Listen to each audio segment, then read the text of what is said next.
नमस्कार दोस्तों, मैं पायल आपका स्वागत करती हूँ हमारे चैनल पर, जहां आपको कोरोना वायरस और कोरोना वैक्सीन से जुड़ी हर खबर सबसे पहले मिलती है।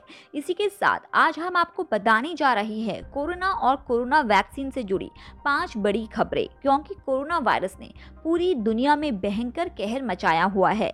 उसी बीच नए स्ट्रेन ने आकर हालत और नाजुक कर दी है।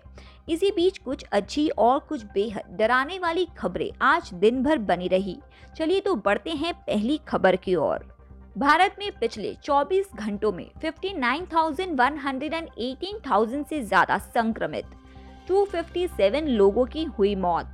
कोरोना संक्रमण के मामले फिर से बढ़ रहे हैं। पिछले 24 घंटों की बात करें तो देश में 59,000 से ज्यादा नए मामले सामने आए हैं।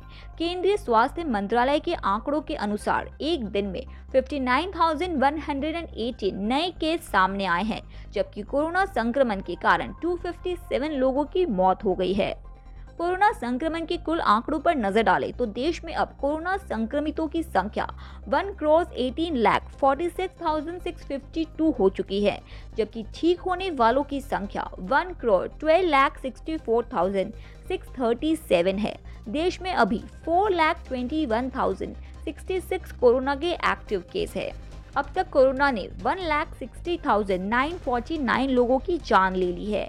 केंद्रीय स्वास्थ्य और परिवार कल्याण मंत्रालय ने जानकारी दी है कि महाराष्ट्र, पंजाब, केरल, कर्नाटक, छत्तीसगढ़ और गुजरात में कोरोना वायरस के मामलों में बढ़ोतरी हुई है। चलिए तो बढ़ते हैं दूसरी खबर की ओर।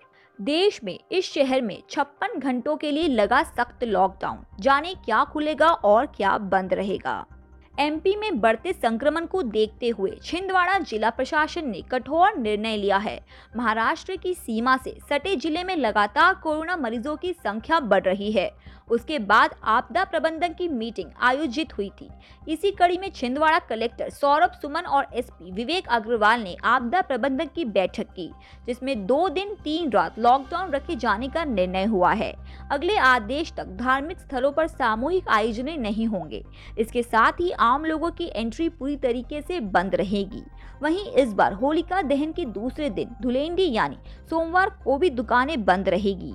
सभी की सहमति से यह निर्णय लिया गया है। शनिवार रात 10 बजे से मंगलवार सुबह 6 बजे तक लॉकडाउन रहेगा। ये लॉकडाउन 56 घंटे का होगा। कलेक्टर ने बताया है कि होलिका दहन सांकेतिक होगा। चलिए तो बढ़ते हैं हमारी आज की तीसरी खबर की ओर।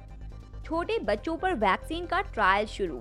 12 साल के बच्चे को फाइजर ने लगाया टीका। वैक्सीन निर्माता कंपनी फाइजर ने कहा कि उनके 11 साल से कम उम्र के बच्चों पर कोरोना रोधी वैक्सीन की क्लिनिकल ट्रायल में शामिल किया है।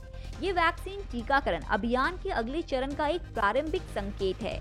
कंपनी ने कहा है कि हमें गर्व है कि हमने वैक्सीन का ट्रायल शुरू किया।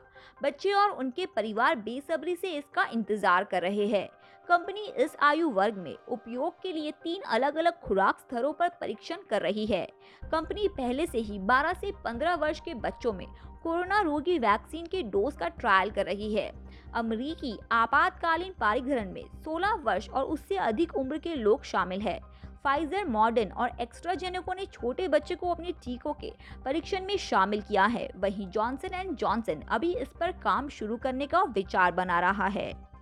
चलिए तो बढ़ते हैं चौथी खबर की ओर। कोरोना वैक्सीन की 2 डोज लगने के बाद भी 2 स्वास्थ्य कर्मी पॉजिटिव। एक और कोरोना की वैक्सीन लगाई जा रही है, वहीं दूसरी ओर छाता में 2 लोग टीकाकरण के बाद कोरोना पॉजिटिव मिले हैं। खास बात तो ये है कि दोनों स्वास्थ्य कर्मी हैं। दोनों की कोरोना की दोनों डोज दी जा चुकी है। विभाग ने दोनों कर्मचारियों के संपर्क में आए लोगों के सैंपल्स लिए हैं। वहीं संक्रमित दोनों स्वास्थ्य कर्मियों को क्वारंटाइन किया गया है। बताया जाता है कि छाता सामुदायिक केंद्र पर कार्यरत 59 वर्षीय और 41 वर्षीय कर्मचारी को कोरोना की पहली डोज जनवरी और दूसरी डोज फरवरी में दी गई थी। इसके बाद बुधवार को आई रिपोर्ट में दोनों कर्मचारी कोरोना पॉजिटिव पाए गए। इसके बाद उनके संपर्क में आए लोगों को सैंपल्स लिए गए हैं। इसके साथ गुरुवार को 8 कोरोना पॉजिटिव लोग और मिले हैं। चलिए तो बढ़ते हैं 5वीं खबर की ओर। रूस ने बनाई कोरोना वायरस की तीसरी वैक्सीन, शुरू किया ट्रायल। दोस्तों, दुनिया भर में कोरोना का संक्रमण एक बार फिर से बढ़ते जा रहा है।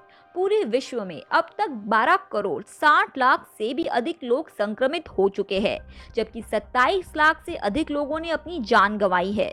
इस बीच कई देशों में टीकाकरण अभियान तो चल ही रहे हैं, साथ ही वैक्सीन को लेकर एक और अच्छी खबर भी सामने आ रही है।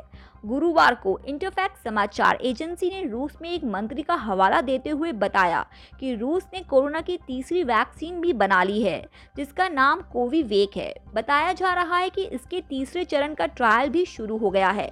हालांकि मॉस्को ने इसके इस्तेमाल के लिए आपातकालीन स्वीकृति मिल चुकी है। उन्होंने बताया कि चुमाको रिसर्च सेंटर की योजना सालाना इस वैक्सीन की 10 लाख खुराक के उत्पादन की है।